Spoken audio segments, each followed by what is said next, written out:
জানেন কেন পাল্লা সহ্য করতে পারে না? পাল্লা যদি বিজয়ী হয় তাইলে সমাজে ন্যায় বিচার কায়েম হবে, আর ন্যায় বিচার যদি কায়েম হয় তাইলে বিড়ালের অসুবিধা হবে। একজন সাধারণ মানুষ খাওয়ার সময় গরম ভাত চায়, কিন্তু গরম ভাতে বিলাই ভেজা, ওর যে মুখ পুড়ে। এই জন্য এ গ্রেড ক্লিংকারের কনফিডেন্স সিমেন্ট বাংলাদেশের হৃদয় জুড়ে।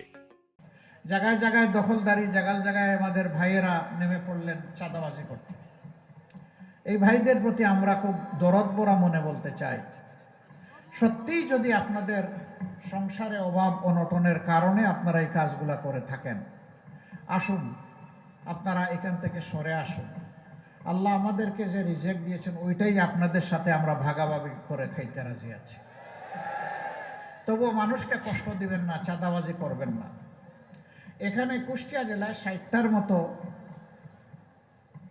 চাল কল আছে, রাইস মিল।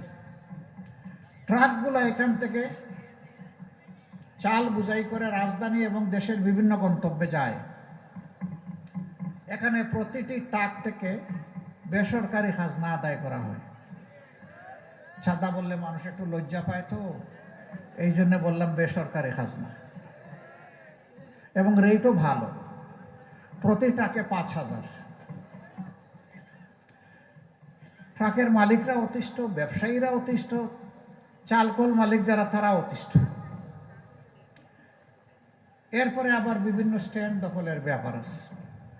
আমি অবশ্য ওই স্ট্যান্ডের নাম নেই না, ওইটা নিলেও মানুষ মন খারাপ করে, একদল মানুষ। আপনারা জানেন ওই সমস্ত স্ট্যান্ডের নাম দাম, তাই না? আমরা সবাইকে বলি সরে আসো, ওখান থেকে সরে আসো।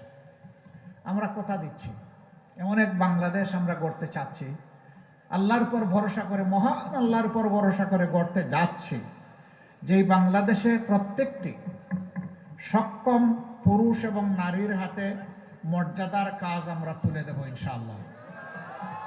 বিশেষ করে যুবক যুবতীদের হাতে, তাদের এই যৌবনের শক্তি দিয়ে তারা যেন দেশকে দারুণভাবে গড়তে পারে, এগিয়ে নিয়ে যেতে পারে। এবং তোমাদের হাতেও আমরা কাজ তুলে দেব, যারা এই সমস্ত কর্মকাণ্ডে লিপ্ত আছো। সেদিন সম্মানের সাথে তোমরা বসবাস করবা। এখন তো তোমরা অপমানজনকভাবে এই সমাজে বসবাস করো। মানুষ তোমাদেরকে ঘৃণা করে, মানুষ তোমাদেরকে অভিশাপ দেয়। সেই ঘৃণা এবং অভিশাপ থেকে ভাইয়েরা তোমরা সেদিন মুক্তি পেয়ে যাবা। আমরা সারা জাতির সমস্ত মানুষগুলোর মুক্তির চিন্তা করি।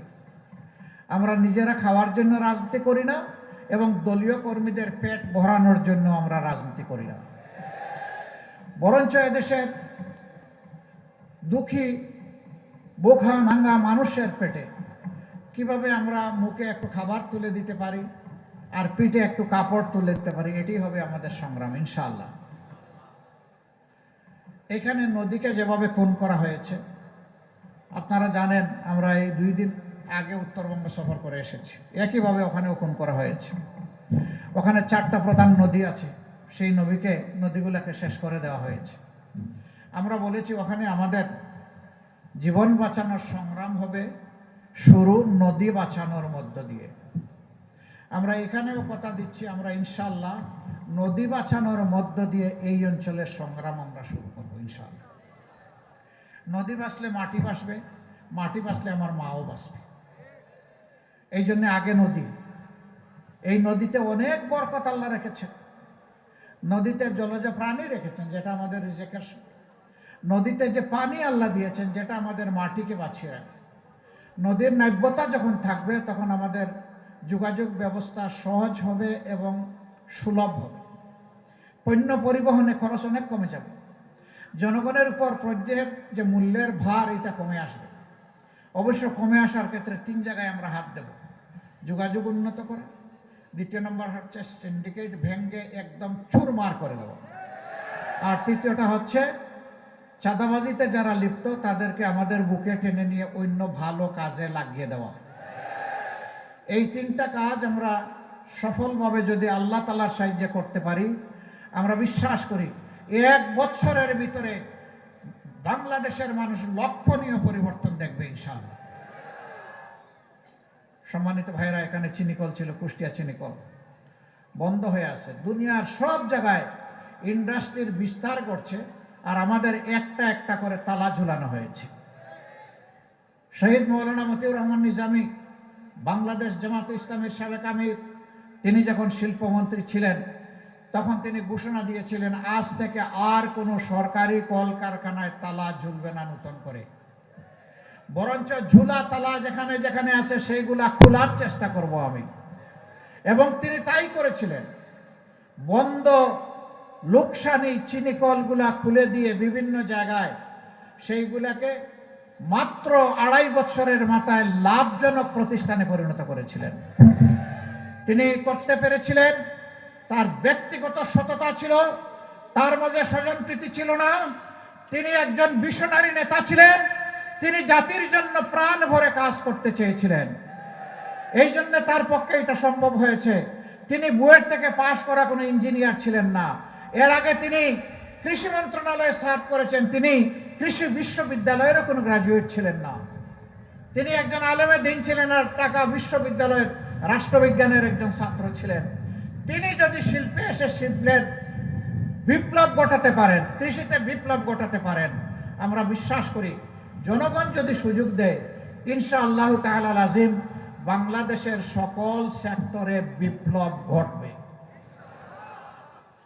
প্রিয় কুষ্টিয়াবাসী, এখানে 4টা আসন, 4টা আসনে 11 দলের পক্ষ থেকে 4 জনকে দাঁড়িপাল্লা প্রতীকে মনোনয়ন দেওয়া হয়েছে। এই 11 দলের যাকে যেখানে মনোনয়ন দেওয়া হয়েছে ওইটাই 11 দলের প্রতীক। এখানে পাল্লা হচ্ছে 11 দলের প্রতীক, পাল্লা হচ্ছে ইনসাফের প্রতীক। অতীতের সরকারগুলো পাল্লা সহ্য করতে পারে নাই, এই জন্য পাল্লাকে তারা গুম করে ফেলেছিল। পাল্লা আয়নাগর থেকে মুক্তি পেয়েছে আলহামদুলিল্লাহ। জানেন কেন পাল্লা সহ্য করতে পারে না? পাল্লা যদি বিজয়ী হয় তাইলে সমাজে ন্যায় বিচার কায়েম হবে, আর ন্যায় বিচার যদি কায়েম হয় তাইলে বিড়ালের অসুবিধা হবে।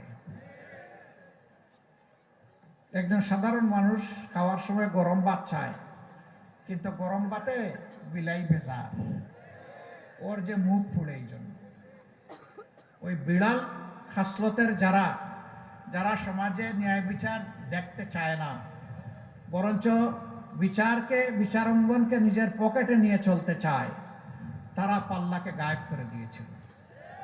আল্লাহ তাআলা সেই গুম অবস্থা থেকে, আয়নাগর থেকে পাল্লাকে মুক্তি দিয়েছেন আলহামদুলিল্লাহ।